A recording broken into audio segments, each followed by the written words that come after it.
One of former Denver Mayor Michael Hancock's last ideas in office was to turn over the city's migrant response to an international corporation best known for its armed security guards.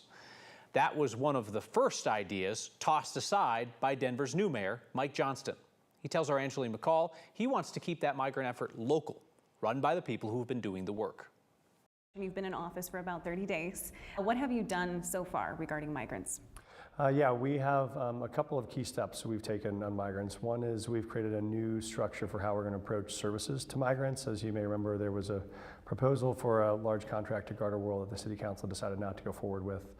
We're instead preparing to issue a new RFP that will be focused much more on small, local, community-based nonprofits that can provide services. Do you have any idea how quickly that they would receive that funding? Because I've spoken to a lot of the main nonprofits that work with migrants, and they say that they're totally out of funding, and up to date, they really haven't received any money from the city. Yeah, so we've had a real problem with some of the federal reimbursement on these dollars. But one of the things we want to do is to be able to be a better partner to be able to pay nonprofit partners more quickly. Right now, it's been hard to wait on reimbursement from the federal government. So what we have to do often is go ahead and pay the bill proactively, even before we get reimbursement dollars. Do you realistically see, obviously it's a federal issue, right, when it comes to work permits, do you see Denver being in a position where you guys can create a local work permitting program? We're going to put everything on the table. So we're going to try creatively to see what we can do with the federal government, what we can do with the state government.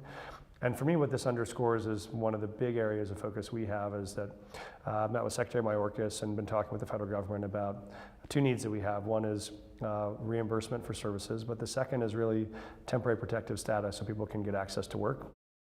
Johnston did hold listening sessions as well with the transition team about different topics, migrants being one of them. He says feedback from those meetings resulted in his administration planning to have at least one person overseeing this issue specifically.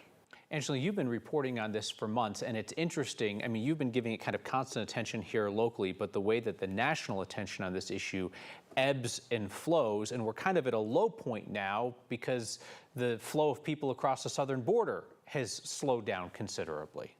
Yeah, it really has. During the summer, we were seeing about 30 people every day. And then when, it's numbers as low as that, people don't really pay attention until there is this, a large group of people at the border wanting to get in. Right now, we're seeing numbers about 80 per day. That's what they were about yesterday. So at this point, it ebbs and flows. And right now, Mayor Johnston's in a position where, he wants to get ahead of it, but, former Mayor Hancock was in a position where he was like right in the intensity of it. Sure. And so I guess we'll see what happens if there's more cycles with this migration that we've been seeing. Yeah, he has the luxury of getting his hands around it at a low point. All right, Angeline, thank you very much.